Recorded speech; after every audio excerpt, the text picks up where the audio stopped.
अब तो मामा आपको मेरी बात पे यकीन आ गया ना कि ये लड़की सिर्फ और सिर्फ हम दोनों के दरमियान लड़ाई डलवाने की कोशिश कर रही थी। इस गुड्डी ने हमारे घर का हालो बेहाल कर दिया है। तरह तरह तरीके से मुझे इतना डराया कि मैं आपको क्या बताऊं। मैं तो खौफ से पागल हो चुकी थी। जिस पर उसकी माँ कहती है कि तुम मुझसे जिक्र तो करती कि आखिर ये गुड्डी क्या खेल रचा रही है। मैं तो समझी कि मेरी बेटी सोनी ही ऐसी है। लेकिन अभी बिशरत बहुत बड़ी गलती करी है क्योंकि गुड्डी अब इन चीज़ों से पीछे हट चुकी है और सोच रही है कि वो अब सोने की किसी बात में नहीं बोलेगी और ना ही किसी से कुछ कहोगी। लेकिन इसका मतलब है कि सोने की तबाही होकर ही रहनी है। शाजिया जैसा कि हर बात को जान चुकी है और कहती है कि आप इतने घटिया होंगे मैं तो सोच भी नहीं सकती थी।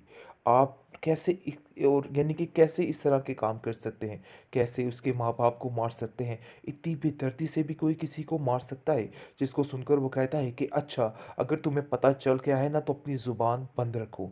ये बातें करने का कोई भी फ़ायदा नहीं और ना ही तुम आइंदा से ये बारे में बोलोगी। समझो कि तुमने यही सुना और यही दफन हो गया। जिस पर शाजिया बहुत रोती है और कहती है कि अब हमारे पास कोई आसरा भी नहीं रहा। मुझे तो ऐसा लगता है कि हमें सच्चे दिल से उसको यहाँ पे ले आना चाहिए गुड्डी को और अपने दिल से सारी बातें निकाल देनी चाहिए। अगर हो सकता है कि हमें ऐसे ही माफ़ी मिल जाए। जिस पर वो इशरत को कॉल भी करती है और कहती है कि इशरत बाजी, मैं चाहती हूँ कि आप इसको वापस भेज दें क्योंकि हमारा इसके बगैर गुजारा नहीं है। हम इसको बहुत याद करते हैं। इसके चचा तो इसके लिए दिन रात परेशान रहते हैं। आगे से वो कहती है कि उसे इस घर में भी कोई किसी किस्म की कमी नहीं है और मैं नहीं चाहती हूँ कि गुड्डी यहाँ से जाए। इसलिए ये बात तो बिल्कुल बेफजूल है और ऐसा करना भी बिल्कुल बेफजूल है। लेकिन सोनी का यही मिशन है कि जितनी जल्दी हो सके गुड्डी इस घर से निकल जाए और वो ऐसे ही सारी ड्रामेबाजी कर रही है ताकि सब कुछ जल्दी जल्दी हो जाए और वो यहाँ तरफ से आप चली जाए। देखेंगे कि इशरत जो है वो कहती है कि मुझे ऐसा लग रहा है कि जैसे तुम्हारी थोड़ी बहुत यानी कि तरबियत होने वाली है। तुम बहुत ज़्यादा सोने के खिलाफ हो चुकी हो। मैं नहीं चाहती हूँ कि कोई भी उसके साथ इस तरह से पेश आए। देखो, माना कि वो इस नेचर की है, लेकिन इसका मतलब ये नहीं है कि वो हर जगह पे गलत है। हम उसे बार बार हर जगह पे गलत नहीं कह सकते हैं। जिसको सुनकर आप देखेंगे कि वो कहती है कि आप अपनी चहेती से पूछिए कि वो क्या कर रही है। खैर, आप देखेंगे कि बहुत परेशान हो चुकी है बेचारी। और दूसरी तरफ औरंगज़ेब का तो कोई हाल नहीं रह गया है क्योंकि औरंगज़ेब अभी भी इस बात पर पछता रहा है कि जो गुनाह उससे सरजद हुए हैं वो कैसे ठीक होंगे। लेकिन वो जानता है कि वो किस कदर गुनाहगार इंसान है, लेकिन उसके साथ ऐसा मौजा नहीं हो सकता है। इसलिए सीधी नज़र उसकी सिर्फ और सिर्फ गुड्डी पर है और वो जानता है कि ये सब कुछ उसी की वजह से हुआ है। गुड्डी ने ही ये सब कुछ करवाया है क्योंकि वो अपने चचा जान से बहुत प्यार करती है। और शाजिया को कहता है कि शाजिया, तुम्हारा रवैया उसके साथ इस तरह का था कि वो अब इधर आने से कतरा रही है। मुझे समझ नहीं आ रही कि आखिर तुम कैसी औरत हो। मैंने तो कितनी दफ़ा नियत के साथ उससे चलने की कोशिश की, लेकिन तुमने मुझे सीधे रास्ते पे नहीं चलने दिया। अरे, आप बैठो इधर और करो और सारा अपने मातम मनाओ। लेकिन आप देखेंगे उधर गुड्डी भी बहुत बेचैन हो चुकी है। वो भी चाहती है कि वो भी अपने चचा जान के पास जाए और जाकर देखे कि उनके क्या हालात हैं, वाकई में सब कुछ ठीक हो गया कि नहीं हो गया। इस पर चची उसकी कहती है कि गुड्डी, मुझे सही से बात बताओ, ये सब कुछ तुम्हारा ही किया धरा है ना? तुमने ही अपनी स्वीटी से कह के ये सब कुछ करवाया है ना? जिस पर गुड्डी खामोश हो जाती है और कहती है कि चची जान, आप बिला वजह क्यों परेशान हो रही हैं? आप परेशान मत हों, सब ठीक हो जाएगा। देख लेना, मैं सब कुछ ठीक कर दूंगी। आपको फिक्र करने की ज़रूरत नहीं है। जहांगीर की हर चाल नाकाम होने वाली है क्योंकि गुड्डी बहुत ज़्यादा प्यार करती है अपने चचा जान से और वो ये जानती है कि चचा जान को तकलीफ़ में वो नहीं देख सकती है। जिसके लिए अपनी स्वीटी से बारहा मिन्नतें करके उनके सारे मसले हल करवा देती है। और अब देखेंगे औरंगज़ेब की हैरत गुम हो जाती है कि आखिर ऐसा कैसे हो सकता है। उसको कहीं ना कहीं इस चीज़ का पता चल जाता है कि असल मामला है क्या।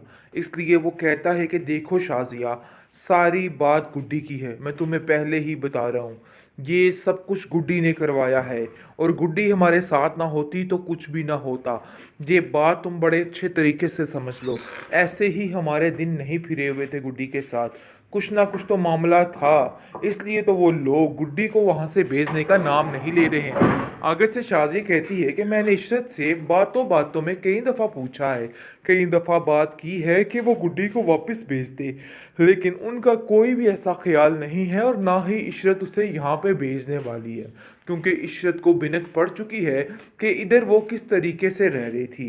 जिस पर आप देखेंगे कि इशरत भी बहुत परेशान हो चुकी है कि बार बार शाज़िया गुड्डी का नाम क्यों ले रही है और बार बार ऐसा क्यों कह रही है, क्योंकि मुश्किल से करके ही गुड्डी उसके पास आई है। अब वो उसको खोना नहीं चाहती और ना ही उसको कहीं पे भेजना चाहती है। इसलिए उसने ज़हन बना लिया है कि गुड्डी यहाँ से कहीं नहीं जाएगी, मैं इसे किसी के हाथों नहीं जाने दूंगी। वो बहुत परेशान हो चुकी है उसके लिए, लेकिन जैसे ही घर के माहौल को देखती है तो और ज़्यादा डिस्टर्ब हो जाती है, क्योंकि जैसे ही वो देखती है कि सोनी को बार बार गुड्डी तंग कर रही है, यानी कि सोनी बार बार ये दिखाने की कोशिश कर रही है कि गुड्डी उसकी हर राह में रुकावट बन रही है और उसको जलील करने की कोशिश कर रही है, जिसकी वजह से वो काफ़ी ज़्यादा परेशान हो जाती है। लेकिन जी दूसरी तरफ आप देखेंगे कि इशरत जो है वो कहती है कि मुझे ऐसा लग रहा है कि जैसे तुम्हारी थोड़ी बहुत यानी कि तरबियत होने वाली है, तुम बहुत ज़्यादा सोने के खिलाफ हो चुकी हो। मैं नहीं चाहती हूँ कि कोई भी उसके साथ इस तरह से पेश आए। देखो, माना कि वो इस नेचर की है, लेकिन इसका मतलब ये नहीं है कि वो हर जगह पे गलत है।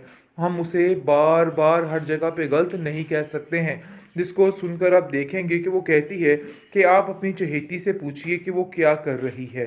खैर, आप देखेंगे कि बहुत परेशान हो चुकी है बेचारी, और दूसरी तरफ औरंगज़ेब का तो कोई हाल नहीं रह गया है, क्योंकि औरंगज़ेब अभी भी इस बात पर पछता रहा है कि जो गुनाह उससे सरजद हुए हैं वो कैसे ठीक होंगे।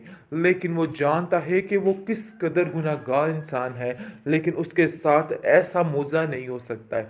इसलिए सीधी नज़र उसकी सिर्फ़ और सिर्फ़ गुड्डी पर है, और वो जानता है कि ये सब कुछ उसी की वजह से हुआ है। गुड्डी ने ही ये सब कुछ करवाया है, क्योंकि वो अपने चच्चा जान से बहुत प्यार करती है। और शाज़िया को कहता है कि शाज़िया, तुम्हारा रवैया उसके साथ इस तरह का था कि वो अब इधर आने से कतरा रही है। मुझे समझ नहीं आ रही कि आखिर तुम कैसी औरत हो। मैंने तो कितनी दफ़ा नीयत के साथ उससे चलने की कोशिश की, लेकिन तुमने मुझे सीधे रास्ते पे नहीं चलने दिया।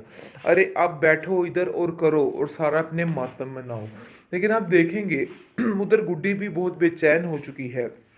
वो भी चाहती है कि वो भी अपने चच्चा जान के पास जाए और जाकर देखे कि उनके क्या हालात हैं, वाकई में सब कुछ ठीक हो गया कि नहीं हो गया। इस पर चच्ची उसकी कहती है कि गुड्डी, मुझे सही से बात बताओ, ये सब कुछ तुम्हारा ही किया धरा है ना? तुमने ही अपनी स्वीटी से कह के ये सब कुछ करवाया है ना? जिस पर गुड्डी खामोश हो जाती है और कहती है कि चच्ची जान, आप बिला वजह क्यों परेशान हो रही हैं?